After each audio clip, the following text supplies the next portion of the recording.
All right, Manny, thank you for joining me. Thank you. You remind me of a rock star, who bursts onto the scenes and all of a sudden become this global star. I mean, is it too much now? I mean, with the family, with your fights, or with your smiling and all this kind of stuff. Do you think about that? I have a lot of responsibility, especially I need to give time to my family, and of course the fans and the work in my job in office. So, but I'm still okay. I'm still happy doing that. Continue my boxing career. That's really a major point that I want to make. Also, the fact that back in my heyday, when I was, championing and all this kind of stuff,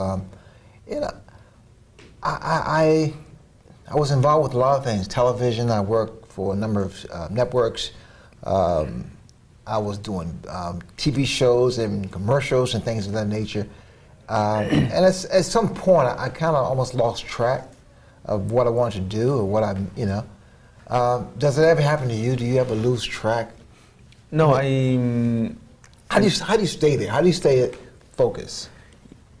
I have to stay focused, and especially to your family, because sometimes, because of you're too busy, you don't have time to your family. So you have to focus first and give time to your family, and then the rest is your job, your responsibility, being a boxer, being a politician, in your responsibility to the fans, everything. You have to manage your time.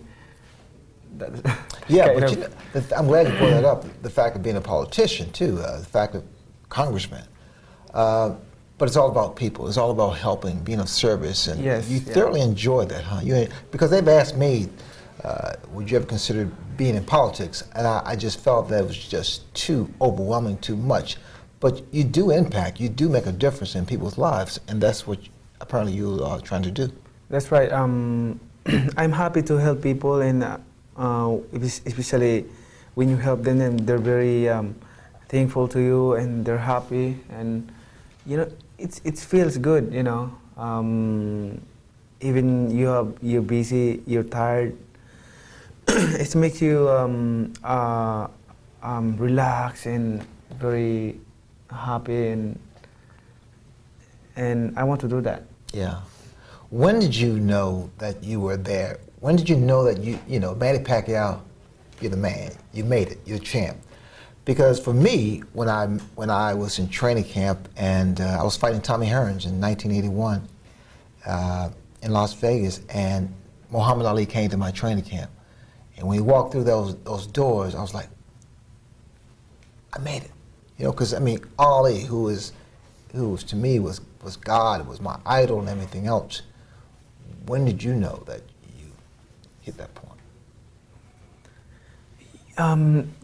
Here's my, for me is whatever that I have done in boxing, whatever my achievements that I have, and I never put that in my head. It's good because that God blessings that He gave it to me, but I always thank God and thank to all the support of the fans, to the people who's behind me, and I always praise God and give thanks to all the blessings that He gave to me, and I'm so happy what I have done. And right now, if I can't imagine that I'm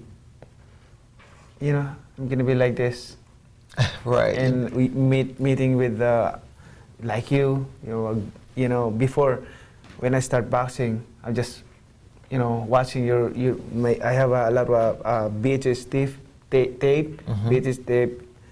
Before, not CD, not the DVD. Before VHS, right? VHS. And and I saw a lot of fights of yours before, and now I meet you, and I meet some other boxers, like George Foreman, Evander Holyfield, some other boxers that I used to watch in a VHS. So it's amazing. It's an honor to me. Well, you know what? The thing about, you mentioned God. You know, I would always pray. I never pray to win. I always pray that no one got hurt. And from where I've come and from where you've come, it's no question about it. It's a blessing. And it's a blessing to impact people. Because you know what, Manny, my greatest accomplishments, although major in the ring, but what I'm able to do now to give people hope or to inspire, motivate people, that's a beautiful thing, man. I mean, and apparently you feel the same way.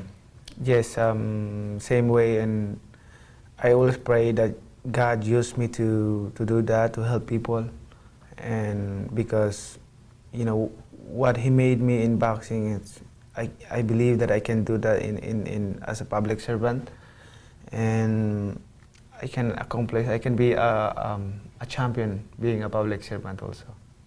You know, you're here for your fight with Tim Bradley, against Tim Bradley, I should say. You know, some people say, well, he's not a threat. People are always a threat. There's always a threat. What's your take on Tim Bradley? Exactly. You know, when you fight the guy, especially Timothy Bradley, he's undefeated and he's strong. So this kind of fight is you know, you cannot underestimate him. He's strong and he's a good fighter. So I consider this fight is one of my hardest fight. And you know that. Without question. You know, when I fought Tom Hearns the second time, damn it, I wasn't as focused. I was in shape. I got in great shape. But you know, everyone kept saying, well, Ray, you know, he's shot and he's this, he's that, and one punch is over. The fighter himself, you or me, have to stay focused. And sometimes after you reach a certain level, it's hard to maintain that level. Well, it shouldn't be hard. But when it does become hard, that's a good sign that it's time to kind of pack it in. Yes. You know? That's right. That being said, how does your family feel? I mean, we talked briefly in Vegas, and does your family want you to retire? Your wife, your kids? You know, my family wants me to retire, especially my mom and my family, but and also my kids. But the request of my kids, I have kids 11 years old, 10 and 5 and 3. The request is, Daddy, I want you to retire, but before they speak English because they study in an international school, so Right. they talk to me in English. He said that, Daddy, I want you to retire, but before you retired, I have one request. What is that? And he said, oh, you need to fight Floyd Mayweather and beat him, and that's it. Your kid? And how old is your kid? 11 years old. Well, hopefully the world will get a chance to see that, man. And hey, man, I love you, man. Thank you. Your kid. That is so funny.